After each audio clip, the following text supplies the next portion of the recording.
9장 1절에서 7절입니다.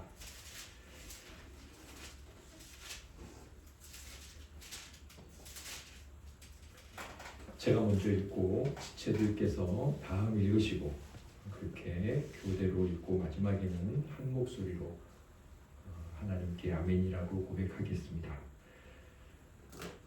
예수께서 길을 가실 때 날 때부터 맹인된 사람을 보신지라. 제자들과 유대에 악명이여 이 사람이 맹인으로 난 것이 누구의 죄로 인함이니까 자기니까 그의 부모니까. 예수께서 대답하시되 이 사람이나 그 부모의 죄로 인한 것이 아니라 그에게서 하나님이 하시는 일을 나타내고자 하심이라. 때가 지긴 아침에 나를 보내신 이의 일을 우리가 하여야 하리라. 밤에 오리니 그때는 아무도 일할 수 없느니라. 내가 세상에 있는 동안에는 세상의 빛이로라. 이 말씀을 하시고 땅에 침을 뱉어 진흙을 이겨 그의 눈에 받으시고 이르시되 실로암 못에 가서 씻으라 하시니 실로암은 번역하면 보냄을 받았다는 뜻이라. 이에 가서 씻고 밝은 눈으로 왔더라. 사람들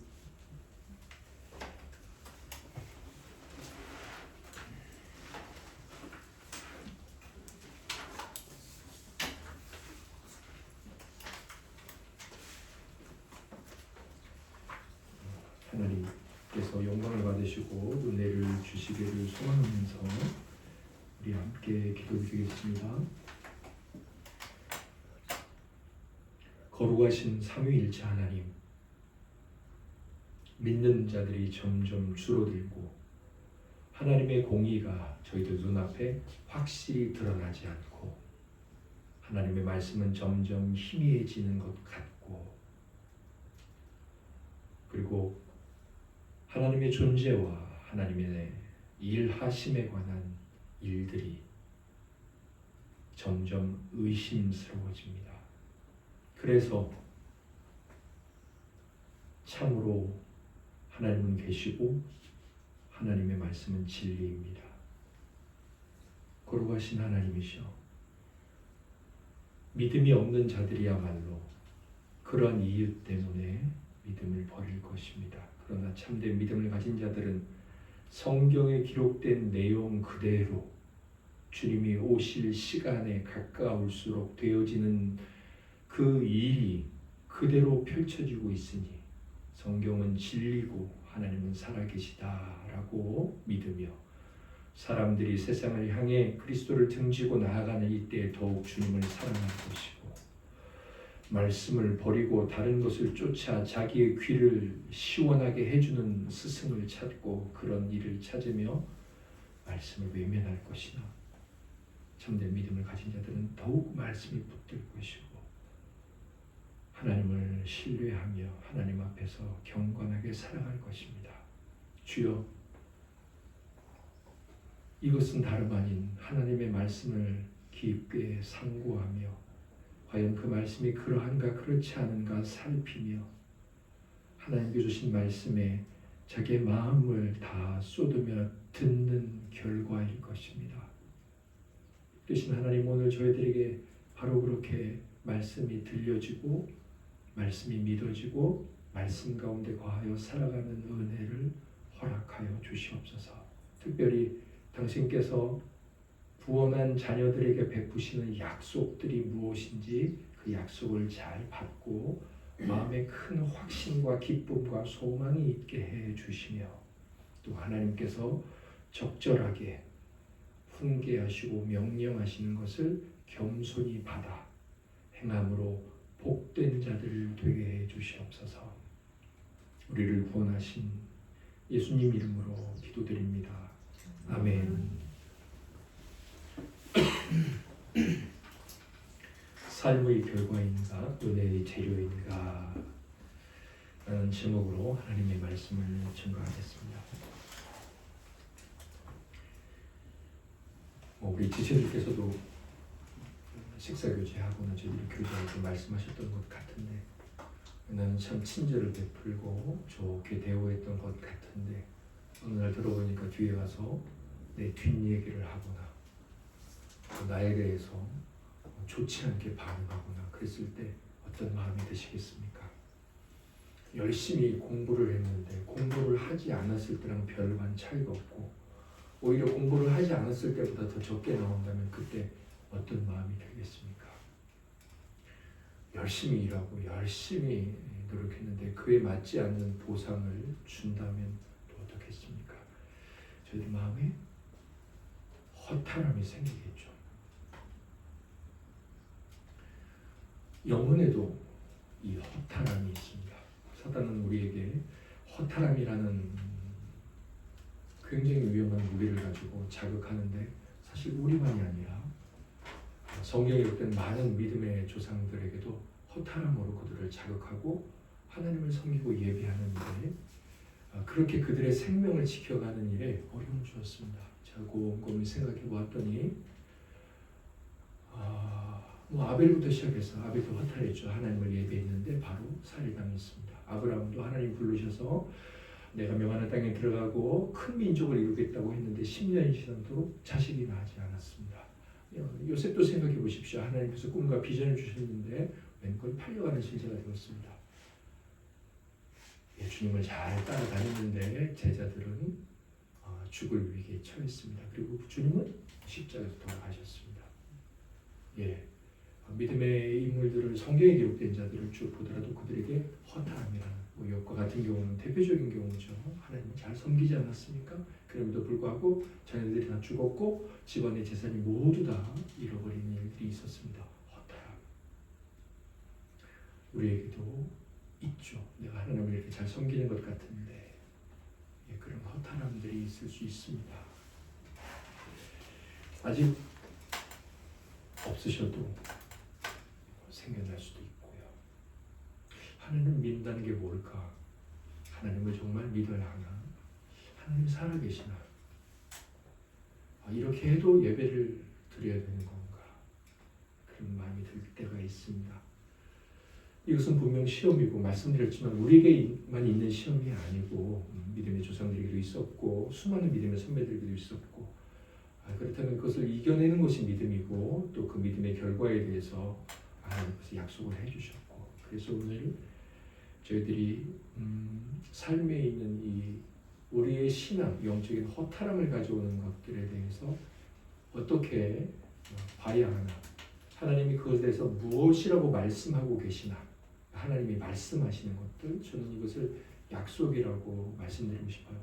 그건 이런 것이고 이것은 이렇게 하나님 약속해 주신 것들을 그냥 있는 그대로 받으면 돼요. 그리고 그런 일들 앞에서 오늘 들은 하나님의 약속을 되새기고 우리 마음에 새겨진 것을 다시 한번 살펴보고 성령께서 그 약속에 있도록 힘을 주시기를 소망한다면 주께서 오늘 저희들에게 주시는 큰 은혜 첫 번째 것이라고 생각이 되어집니다. 결국 밖에 나가 있는 이 가나안 성도들 저는 그들을 성도들이라고 말하는 것에 대해 굉장히 싫어하고 거부감을 갖습니다. 왜 그들을 가나안이라고 부릅니까? 이런 교회, 이런 목사, 이런 성도들 안 나가. 차라리 나는 나 혼자 집에서 텔레비전 보면서 나 혼자 성경 보면서 기도하겠어. 그래서 안 나가. 그들을 좋게 불러주고 있죠. 가나안 성도들 안 나가 거꾸로. 그러나 그것은 굉장히 위험한 일입니다. 교회론에 대해서 하나님께서 이 교회가 무엇인지 교회론에 대해서 말씀하셨는데 그 교회론을 허무는 일이 될 수도 있고 의도 자체는 좋은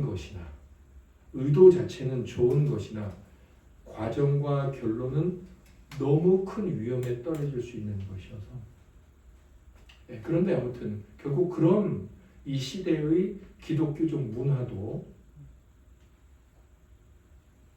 결국은 허탈함에서 오는 것이죠.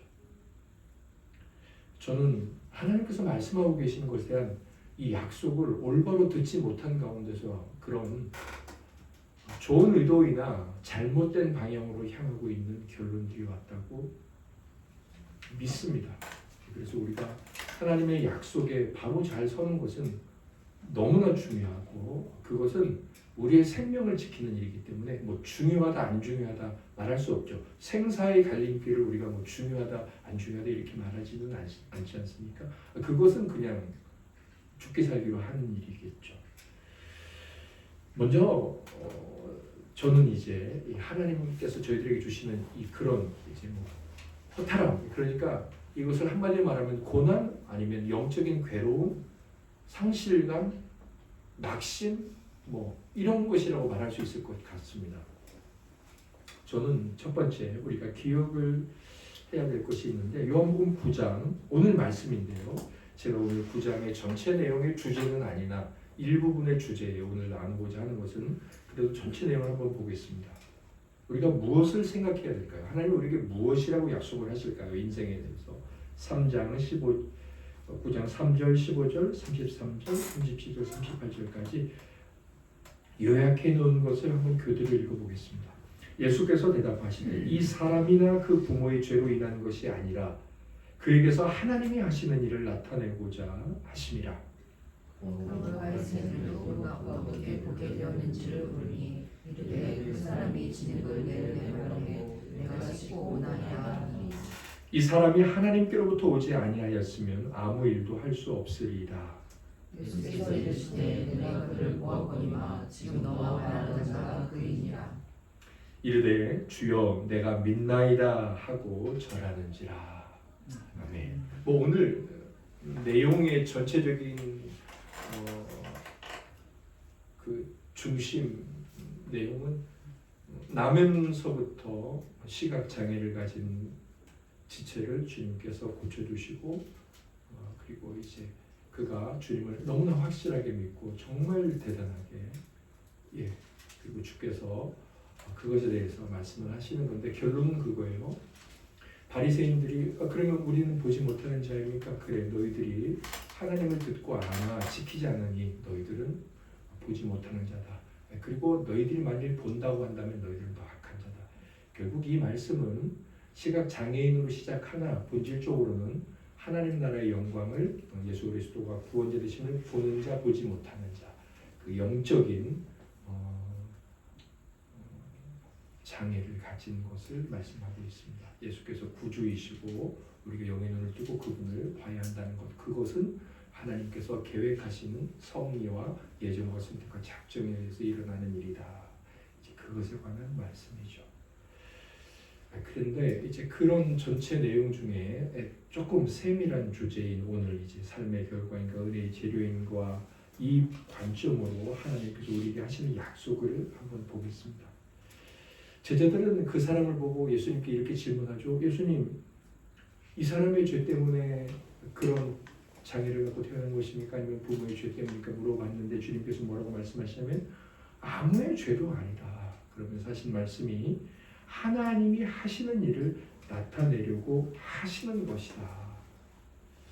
우리는 이 형제께서 인생에 굉장히 큰 연약함을 가지고 있었다고 생각합니다. 그렇죠?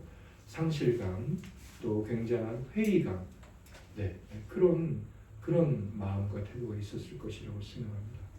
그런데 우리 주님께서 하시는 이 말씀을 곰곰이 생각해 보시면 그런 모든 일들은 하나님이 어떤 일을 하시려고 하실 때 하나님은 어떤 일을 하실까요? 하나님은 좋은 일만 하십니다. 뭐 하나님이 여기 어떤 일을 하신다는 말씀은 없지만 하나님이 하시는 일을 나타내고자 할 때 하나님은 창조하셨고 죄인을 기다리셨고 예수 그리스도까지 보내주셨고 하나님은 의로운 자를 구원하시고 하나님은 좋은 일만 하세요. 하나님이 아무튼 하시는 일을 나타내려고 이 형제가 이곳에 이렇게 태어나고 있는 것이다라고 말씀을 하셨다는 것입니다. 우리는 이 3절을 보면서 이런 하나님의 약속을 받을 수밖에 없습니다. 하나님이 제 인생에 여러분들 인생에 어떤 일을 하실지 우리는 구체적으로 알지 못합니다. 알 수가 없습니다. 그럼에도 확실히 알 수 있는 게 있습니다. 그게 무엇이냐면 우리에게 기꺼이 연약을 허락해 주신다는 겁니다. 그래서 우리가 이 약속을 받아야 돼요. 하나님은 당신께서 어떤 일을 하시기 위해서 우리에게 강함도 허락하실 수 있어요. 우리에게 좋은 것도 허락하실 수 있어요. 그러나 분명한 것은 하나님이 우리에게 상실감을 가질 만한 상황, 한마디로 통틀어서 연약이라고 하죠. 연약을 우리에게 기꺼이 허락해 주실 수 있다는 거예요. 그래서 첫 번째, 하나님께서 저와 여러분들에게 오늘 주시는 이 말씀의 근간 약속이 뭐냐면 연약을 허락하신다는 겁니다. 그래서 연약을 허락하심은 성도를 향한 하나님의 확실한 계획 중 하나입니다. 저는 모든 예수 그리스도를 믿는 자에게 이렇게 자신 있게 말할 수 있습니다. 저는 당신을 향한 하나님의 계획이 무엇인지 모릅니다. 직업도 모르고요. 당신이 어떤 사람하고 결혼하게 될지 저는 모릅니다. 그러나 확실하고는 알 수 있습니다. 제가 이 세상에 예수 믿는 사람들 모든 사람들 향해서 확실히 말할 수 있습니다.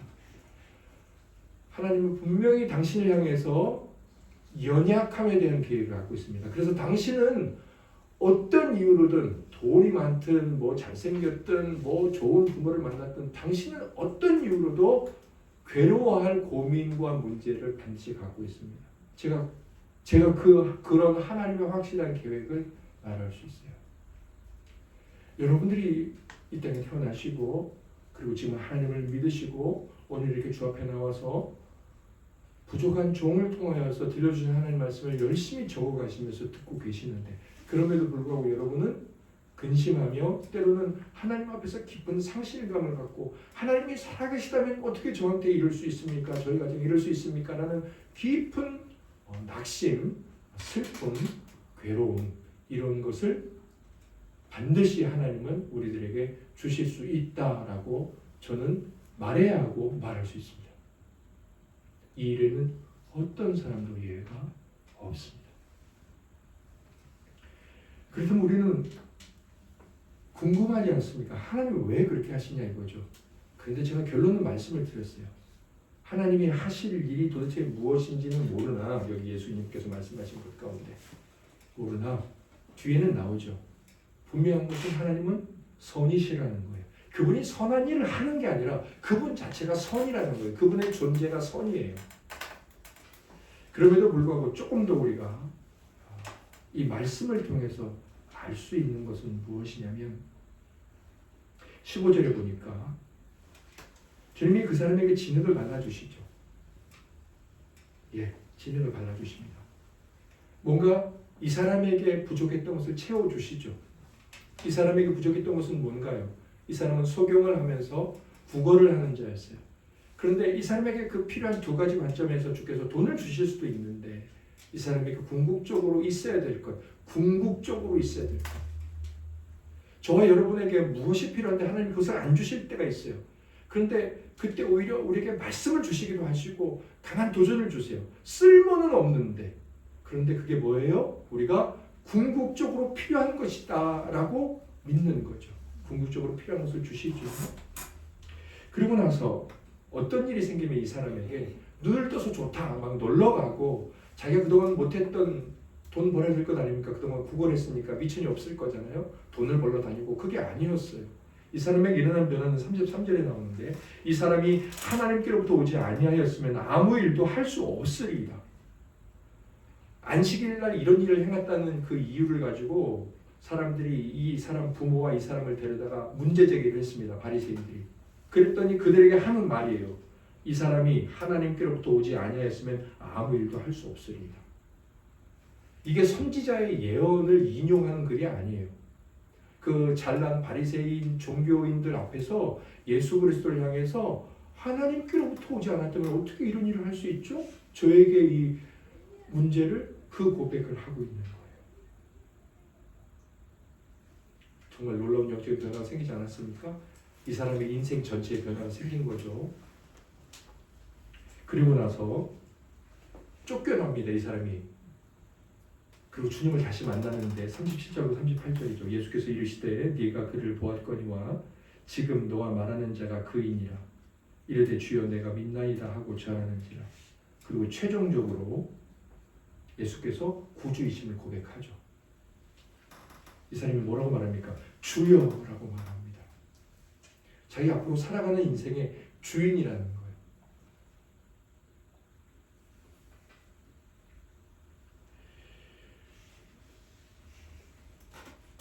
우리 삶에 더더욱 성도의 삶에 연약이라는 것이나 허탈한 상황은 저절로 생기지 않아요. 하나님의 하시는 일을 나타내기 위해서 결국 하나님의 허락하심, 하나님의 계획에 의해서 있게 된다는 거죠. 오늘 여기 나온 이 지체를 통해서 알 수 있는 것은 무엇이냐면 우리에게 부족한 것을 채워주는 하나님의 은혜, 그분의 풍성하심을 알게 하기 위해서, 그리고 그 다음에는 그분을 의지하게 하기 위해서, 그분을 의지하는 삶이 되기 위해서, 그리고 또 하나는 뭐예요? 하나님이 없다면, 하나님이 계시지 않다면 나는 아무런 의미가 없는 존재구나, 그것을 깨닫게 하기 위해서. 그래서 우리에게 연약함만을 허락하시지 않고, 제가 밑에 각주를 달았는데 하이델베르크 유리문답 제7문에 가면 뭐라고 되어 있는지 아십니까? 하나님은 우리에게 기꺼이 무엇을 허락하세요? 죄를 허락하신다. 그래서 원죄에 관해 이렇게 다루십니다. 하나님께서는 왜 그것을 허용하셨는가? 왜 아담과 하와가 죄를 짓게 만드셨는가? 첫째, 제가 첫째만 달아놨습니다. 우리가 나중에 이제 하게 되겠죠. 첫째, 창조주께서 원시의 의의 상태에 있도록 보존하지 않으시고 피조물을 홀로 두시면 피조물이 연약할 수밖에 없다는 것을 드러내시기 위함이었다. 그들이 하나님 없이 그냥 홀로 두게 되면 어떤 상태로 갈 수밖에 없느냐? 연약할 수밖에 없다. 그래서 하나님이 필요해. 그것을 알고 하나님을 믿고 의지하는 상태로 살아가야 되겠다를 만들기 위해서 하나님께서 기꺼이 뭘 허락하셨다고요? 그들이 죄를 짓는 것을 허락해 주셨다는 거예요. 죄 지었죠. 하나님이 죄를 짓도록 자극한 건 아니고 죄의 원인은 아니시죠. 그럼에도 불구하고 그런 죄를 지은 허락하심 안에서도 하나님께서 하실 일이 있으셨다는 거예요. 저절로 그런 일이 생기지 않았다는 겁니다. 마귀의 시험이 있었고 그들 스스로 결정하고 선택했으나 그 일 전체는 하나님의 허락하심, 달리 말해 하나님이 하시는 일을 나타내시기 위해서 그 일이 있었다는 겁니다.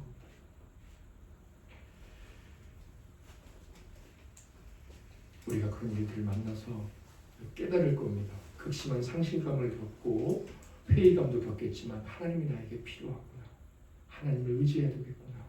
참으로 사랑할 대상은 하나님밖에 없구나. 변하지 않는 분은 하나님이시구나. 주님은 기도를 들으시는구나. 하나님을 예배하게 되고 하나님을 찬양하게 될 것입니다. 그래서 고린도후서 12장 9절에 바울은 이것을 알았죠. 하나님은 연약함을 기꺼이 허락하시고 그 안에서 하나님의 일을 이루어 가신다는 것을, 연약함을 허락하시는 게 하나님의 약속이라는 것을, 그래서 뭐라고 말합니까? 나에게 이르시기를 내 은혜가 네게 족하도다. 하나님 그렇게 말씀하셨어요. 그러면서 내 능력이 약한 데서 온전하여짐이라 하신지라. 그러므로 도리어 크게 기뻐함으로 나의 여러 약한 것들에 대하여 자랑하리니 이는 그리스도의 능력이 내게 머물게 하려 함이라. 바울이 정신 나간 사람이 아니었어요. 그 사람이 정신 나가기 때문에 나의 연약한 것을 자랑하고 그것을 좋아한다고 말하는 게 아니에요. 하나님 안에서 연약함이 어떤 은혜인지를 알았던 거예요. 그것이 그저 하나님의 허락하심을 하면서 나에게 베풀어지는 그런 일을 넘어서서 이것이 은혜구나라고 깨달았던 거죠. 연약을 허락하시는 성도를 향한 하나님의 확실한 계획 중 하나입니다. 이것이 저희들이 첫 번째 받아야 될 하나님의 약속이고요.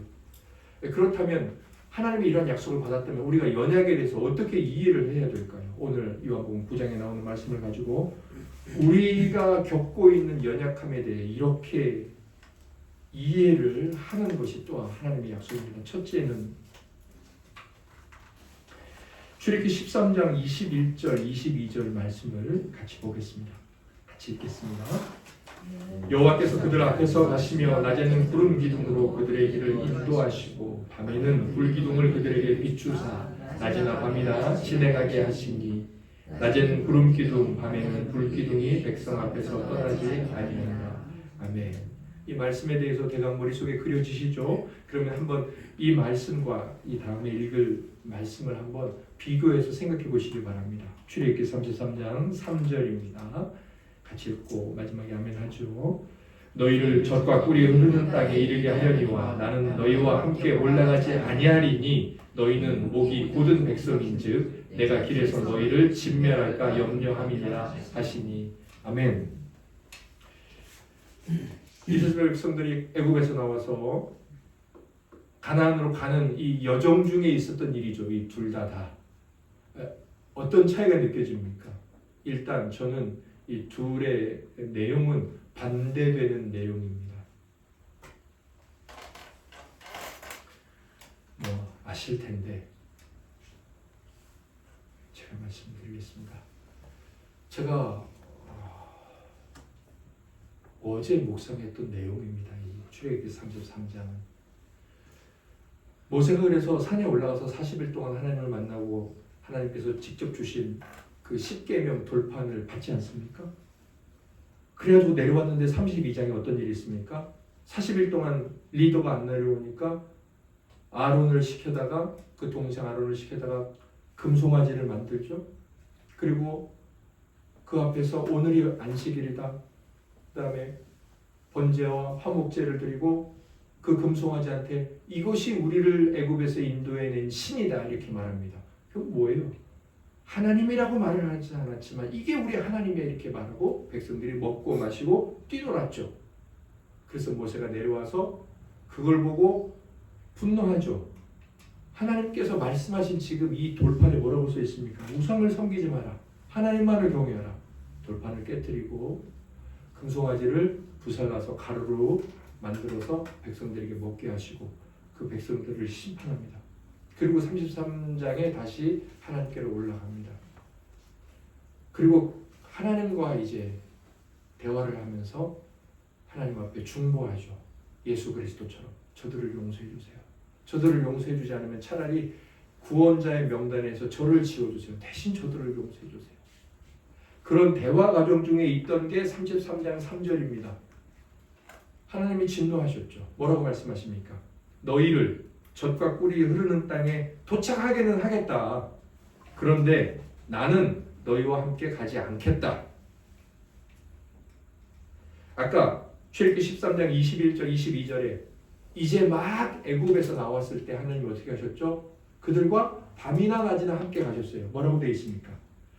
여호와께서 그들 앞에서 가시며 그들의 길을 인도하시고 밤이나 낮이나 진행하게 하시니 22절에 백성 앞에서 떠나지 아니하니라. 하나님의 임재가 충만했습니다. 하나님이 늘 같이 계셨습니다. 자, 그런데 이제는 어떻게 하신다는 거예요? 하나님이 부재하시겠다는 겁니다. 하나님이 함께 계시지 않겠다는 거예요. 제가 어제는 이 말씀이 조금 달리 보였습니다. 그래서 이 33장 3절 말씀이 제게 많이 이렇게 생각되어졌는데 참 의아했어요. 하나님이 함께하지 않는 그 원인은 이스라엘 백성들이 죄를 졌기 때문입니다. 그런데 목적을 한번 보세요. 33장 3절에 내가 너희들과 함께 가지 않겠어. 왜냐하면 너희는 목이 곧은 백성이야. 그리고 나서 뭐라고 말을 해요? 내가 길에서 너희를 진멸할까 염려함이니라. 여러분 하나님의 이 뒤에 나오는 하나님의 염려 안에서 뭐가 느껴집니까? 내가 너희를 죽일까 봐. 내가 너희들과 함께 갔다면 너희들을 죽일까 봐 나 같이 못 가겠어. 자, 여기 안에서 하나님의 더 깊은 곳 안에 있는 하나님의 마음이 뭐가 느껴지십니까? 그들을 죽이고 싶지 않은 거예요. 그들을 살려서 가나안 땅에 들여보내고 싶은 거예요. 지금 너무 그들의 살아가는 모습이 그들의 죄악이 하나님이 심판을 하고 싶고 하나님이 진노를 당장 내리고 싶어. 그런데 죽일 수만은 없어. 그리고 반드시 약속하는 곳에 올려보내고 싶어. 그래서 하나님이 선택하신 게 뭐예요? 그들은 살려줘. 가게 해. 그럼 방법은 뭐예요? 나는 같이 안 가. 하나님이 죽일 수밖에 없어요. 왜? 하나님은 거룩하시고 의로운 분이어서 어둠과 빛이 함께 할 수 없고 죄와 의가 함께 할 수 없기 때문에 천국과 지옥이 분리되어 있는 것처럼 하나님은 그들 백성을 죽일 수밖에 없어요.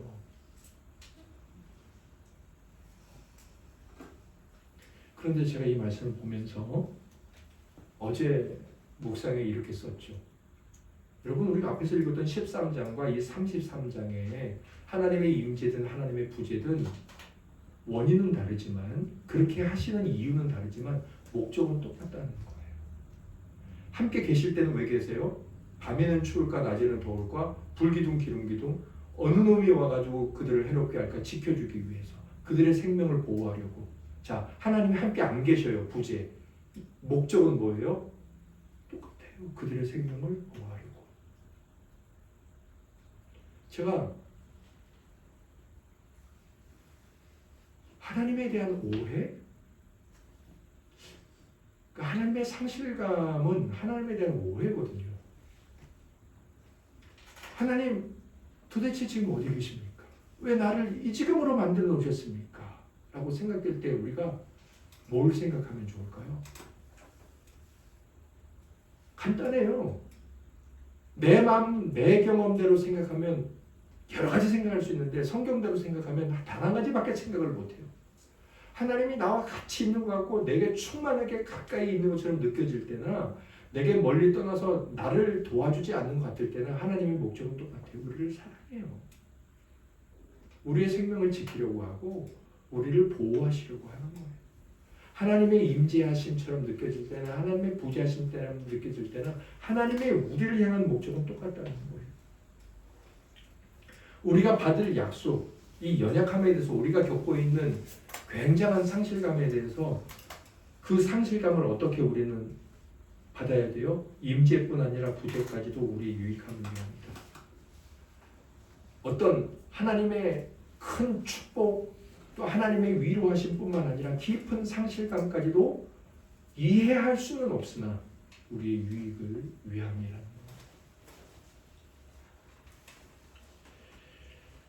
거예요. 그래서 제가 거기에 이렇게 좀 정리를 해놨습니다. 하나님의 임재가 확실히 여겨질 때뿐 아니라 하나님의 부재처럼 여겨지는 때에도 우리는 하나님께서 우리의 유익을 위하고 계신 것만큼은 분명하다고 믿어야 합니다. 이게 우리의 추측이나 우리의 기대가 아니고요. 이것은 하나님의 약속입니다. 하나님이 말씀하시고 친히 말씀하시고 내가 그렇게 하겠다라고 하나님이 하신 약속인 거예요. 약속은 그냥 받는 거예요. 믿음은 하나님의 약속을 그냥 나의 것으로 받는 거죠. 하나님 저도 믿습니다. 지금 왜 저와 함께 안 계시는 것처럼 그렇게 느껴집니까? 도대체 제 삶을 이렇게 팽개친 것처럼 이렇게 저는 그렇게 생각하게 만듭니까? 이것도 역시 저의 유익을 위한 것이라고 당신의 약속을 받습니다. 약속인 거예요. 자, 두 번째 우리가 겪는 이 연약함이라는 상황에 대해서 우리는 어떤 약속을 갖고 그 연약함을 어떻게 믿고 받아들여야 할까요? 이해가 아니라 믿고 받아들여야 할까요? 대표적인 이 9장의 내용이죠. 9장 2절 제자들이 그 시각 장애인을 바라보면서 하는 말을 한번 생각해보죠. 그리고 예수님이 하신 말씀을 한번 생각해보죠. 뭐 너무 잘하는 말씀이니까. 제자들이 먼저 한 말을 읽고 아멘하겠습니다. 제자들이 물어 이르되 랍비여 이 사람이 맹인으로 난 것이 누구의 죄로 인함이니까 자기니까 그의 부모니까. 주님께서 대답하시는 것을 한번 읽고 아멘하겠습니다. 예수께서 대답하시되 이 사람이나 그 부모의 죄로 인한 것이 아니라 그에게서 하나님이 하시는 일을 나타내고자 하심이라. 아멘.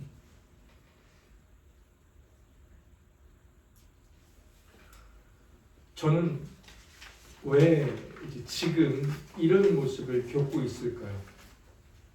여러분들은 왜 어떤 특정한 상황에 그렇게 맞닥뜨려 있을까요?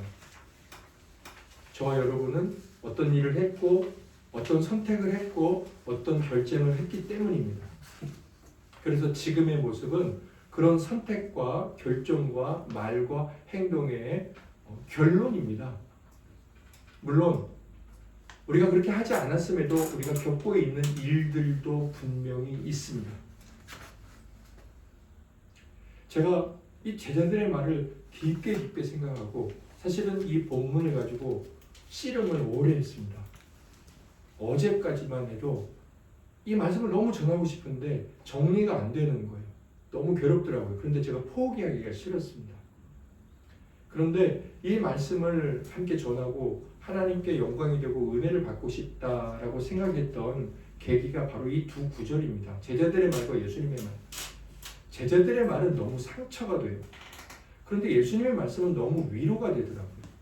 그런데 이걸 어떻게 내가 내 삶에서 적용하고 받아들일 수 있을까 고민이 되는데 뭔가를 하고는 싶은데 하나님께서 제 마음 안에서 이렇게 크게 감동을 주시는 것에 대해서 확실히 못 받겠는 거예요. 그래서 씨름을 하는 가운데 하나님께서 제게 주신 너무나 큰 기쁨의 약속이 있었습니다. 우리는 늘 그런 일들이 생기는데 제가 하나님 앞에 이런 일들이 생겨서 주여 먼저 제 자신을 돌아보며 하나님 제가 그때 그랬고 지금 이런 일들은 제가 지은 죄의 결과 주여 그러니 제가 먼저 회개합니다. 주여 저를 용서하시고 불쌍히 여겨주시옵소서. 그렇게 대부분 기도를 드렸습니다. 그리고 지금도 그런 일들이 몇몇 가지 있기 때문에 하나님 앞에 그렇게 생각하고 제 자신을 회개하고 그리고 앞으로 제 자신의 행동과 태도에 대해서 주의해야 되겠다. 성령님의 뜻을 따라 행해야 되겠다. 그런 결단도 합니다. 그런데 그런 제 생각에 대한 하나님의 작은 변화였어요. 이 말씀이. 오늘 지체들에게도 이 하나님의 약속이 복된 약속으로 들려지기를 바라고 여러분들의 심령이 좀 더 그리스도의 평강과 하나님의 샘솟는 기쁨으로 회복되는 은혜가 있기를 바랍니다.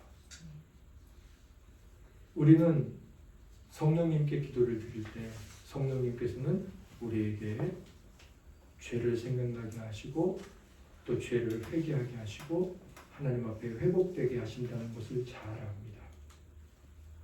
그리고 죄가 생각났을 때는 우리는 당연히 이렇게 생각하게 됩니다. 하나님 제가 그때 그런 말, 그런 행동, 그런 결정 잘못했습니다. 지금 고통당하는 것은 그런 이유 때문입니다. 이 생각을 할 수밖에 없습니다. 그리고 그런 생각은 회개의 한 과정에 있기 때문에 나쁘지 않습니다.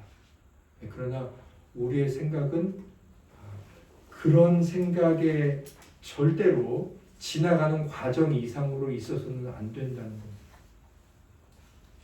제자들이 말하는 이 사람의 죄 때문입니까? 부모의 죄 때문입니까? 라고 말하는 것은 지금 이 사람이 겪고 있는 상황은 이가 살아온 삶의 결과입니까? 아니면 그 부모가 살아온 삶의 결과입니까? 라고 삶의 결과로 인생을 바라보는 거예요. 말씀드렸지만 우리가 회개할 때 죄가 생각나는 건 분명히 삶의 결과입니다. 그게 잘못됐다는 게 아닙니다. 그리고 주님께서 이 땅에 오셔서 누가복음에 있는 대로 하나님의 복음이 이 땅에 임한 것은 걷지 못하는 자, 소경된 자, 가난한 자에게 복음을 주려 함이에요. 말씀드렸지만 요한복음 9장은 소경이라는 것은 단지 육신의 소경만을 말하는 게 아니라 죄로 인해 소경된 자, 죽어있는 자들을 향해 말씀하시는 거예요. 그러니까 제자들이 이 사람의 죄 때문입니까? 아니면 부모의 죄 때문입니까? 라고 물어보는 것은 잘못된 대답만은 아니에요. 잘못된 대답만은 아닙니다. 그것은 이 9장 전체로 봤을 때 좋은 질문입니다. 죄 때문에 우리가 주님을 보지 못하고 천국을 보지 못하는 시각장애인이 됐다. 그게 이 장의 결론이니까 죄로 언급하면서 죄 때문에 눈이 멀었느냐, 자기의 죄냐 부모의 죄냐 묻는 것은 틀린 제자들의 의견은 아니라는 거예요. 우리도 마찬가지로 내가 지금 이런 일을 겪고 있는 것은 내 죄 때문이지 그렇게 생각하는 것은 잘못된 생각은 아니고 하는 과정이에요. 그러나 우리는 주께서 말씀하시는 우리가 겪고 있는 이 어려운 일에 대한 관점을 이 주님의 말씀의 방식대로 바꿔야 된다는 거죠. 주께서 뭐라고 말씀하십니까? 주께서 하시는 말씀은 딱 하나예요. 그가 어떤 일을 겪고 있든 하나님이 하시는 일을 나타낼 재료가 될 것이다.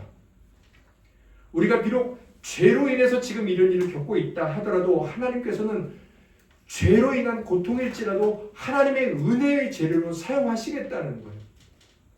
참된 소망이 어디서 나옵니까? 하나님이 나를 사랑하시고 하나님이 평강을 주시고 하나님이 기쁨을 주시는 분이고 하나님은 나에게 좋게만 하시는 분이라는 그런 참된 기대는 어디에서 나올까요? 상황을 바라보는 이해, 상황을 바라보는 인식, 이 두 가지 중에서 어디에서 나올까요? 제자들의 말이 틀리지 않다니까요. 그러나 참된 소망은 어디서 나올까요? 비록 죄를 져서 이 고생을 하고 있다 하더라도 주님의 말씀이죠.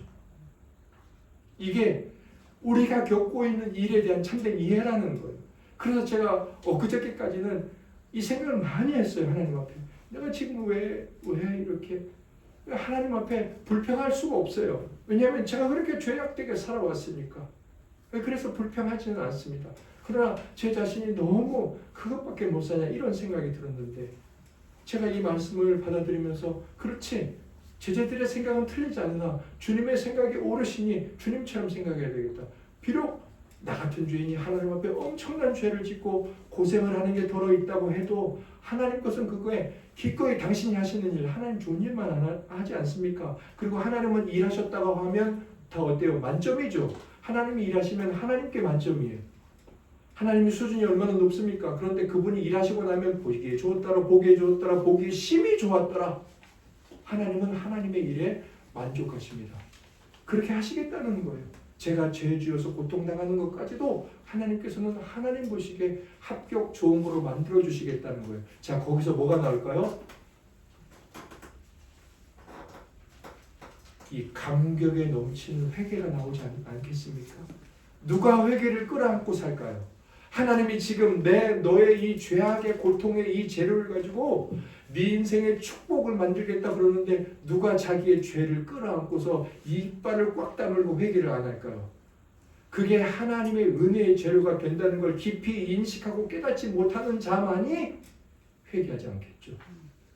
회개를 누가 자랑스럽지 여기지 않을까요? 수많은 사람들 앞에서 회개하는 일은 왜 그렇게 회개할까요? 하나님의 하시는 일의 재료라는 것을 알기 때문입니다. 내 상황은 삶의 결과인가 아니면 은혜의 재료인가? 이 제자들의 인식과 주님의 인식은 우리가 우리의 인생을 바라보는 일, 심지어 우리의 죄악까지, 죄로 인한 문제까지도 우리의 태도를 궁극적으로 점점 변화시켜 가실 겁니다. 하나님을 참된 소망으로 기대하게 할 거고요. 하나님을 찬송하게 할 거고요. 우리가 지은 죄에 더 이상 숨어있지 않게 할 겁니다. 이게 우리 상황에 대한 인식, 특별히 연약함에 대한 성경의 건강한 이해입니다. 세 번째로는 우리가 당하는 이 고난에 대해서 어떤 또 건강한 이해, 약속을 받아야 될까요? 조금 긴데요. 요한복음 9장 18절에서 23절까지 제가 좀 찾아놨고 또 그 다음에 이제 좀 찾아놨는데 한번 보죠. 안식일날 이런 일 했다 그래가지고 이 종교주의자들이 이들을 불러다가 신문합니다. 종교 재판하죠. 자, 먼저 부모를 불렀습니다. 우리 18절부터 23절까지 읽어보겠습니다. 교대로 유대인들이 그가 맹인으로 있다가 보게 된 것을 믿지 아니하고 그 부모를 불러 묻되 너희 만약에 맹인으로 나타나는 너희 아들이냐? 그러면 지금은 어떻게 해서 묻느냐? 그 부모가 대답하여 이르되 이 사람이 우리 아들인 것과 맹인으로 난 것을 아나이다. 그러나 지금 어떻게 해서 묻는지 또는 누가 그들을 듣게 하였는지 우리는 알지 못하나이다. 그에게 물어보소서. 그가 장성하였으니 자기를 말하라. 그 부모가 이렇게 말하는 것은 이미 유대인들이 누구든지 예수를 그리스도로 시인하는 자는 출교하기로 결의하였으므로 그들을 무서워함이로라. 이러므로 그가 말하기를 그가 장성하였으니 그에게 물어보소서 하였다. 아멘. 22절에 출교하는 걸 무서워하였다 그랬는데 이게 감이 잘 안 오시죠. 그러니까 유대교라는 그 유대교에서 출교하는 게 그걸 왜 무서워하지? 속 편하잖아. 교회 안 가도 되고 그런 생각 드십니까? 이슬람권에서 출교당하면 어떻게 될까요? 나라 97%가 이슬람교인인데 거기서 나 이슬람교 안 다녀 그러면 어떻게 될까요? 그 사람들 뭐 명예살인 이런 거 하지 않습니까? 자기 딸도 총으로 쏴 죽이고.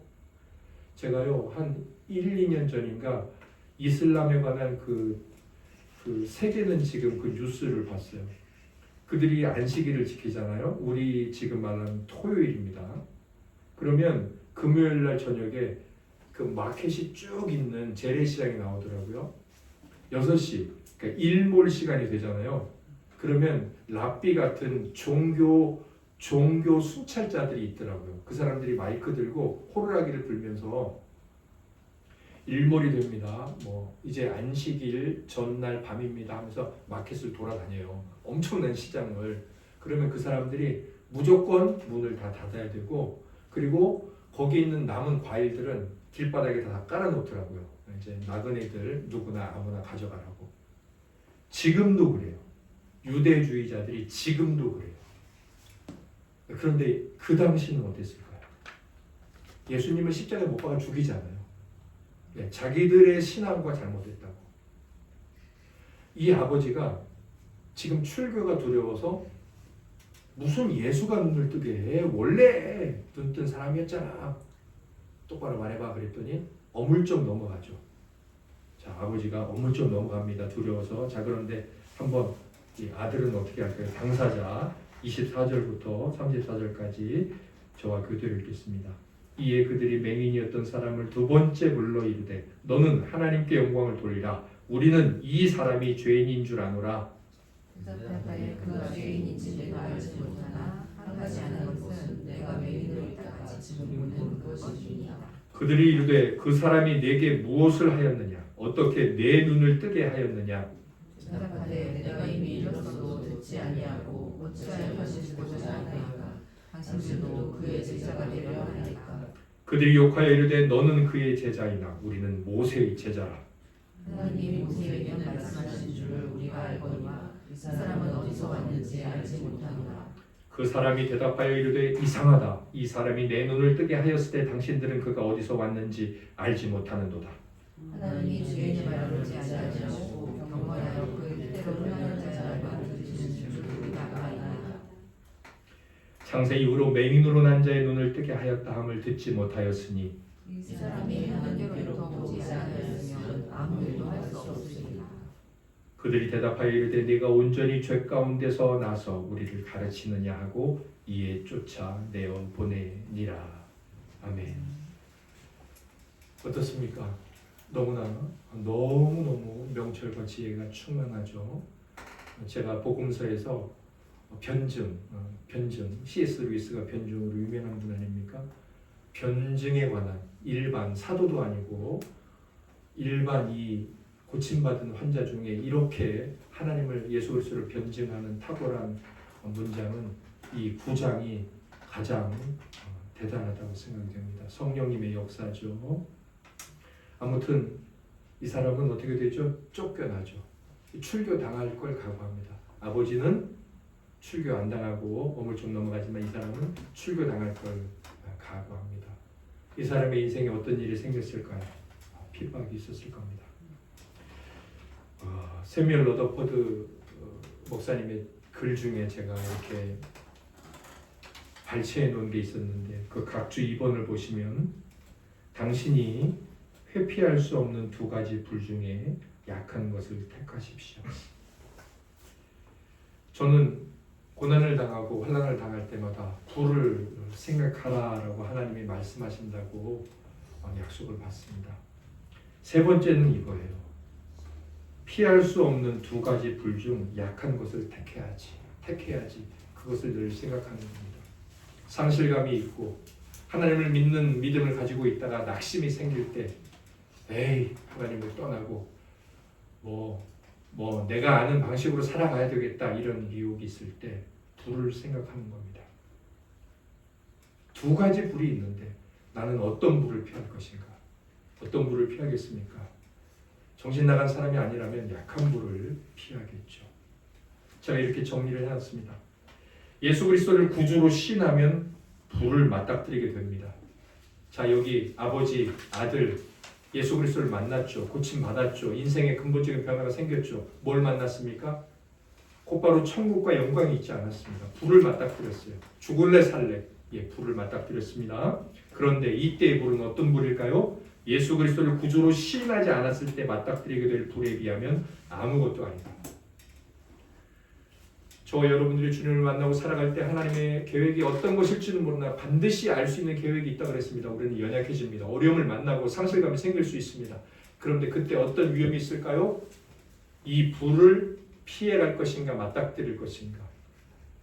많은 사람들이 피해가겠죠. 도망가겠죠. 맞닥뜨리지 않겠죠. 그런데 그때 우리가 어떤 생각을 해야 될까요? 이것을 피해가면 절대로 존재하지 못할 불을 맞닥뜨리게 됩니다. 예수 그리스도를 만나고 예수 그리스도를 믿고 차라리 이 불을 맞닥뜨리고 예수 그리스도를 믿지 않았을 때 만나게 될 그 큰 불을 나는 피할 것이다 라는 생각으로 그 약함과 고난의 상황을 맞으면서 지나가는 겁니다.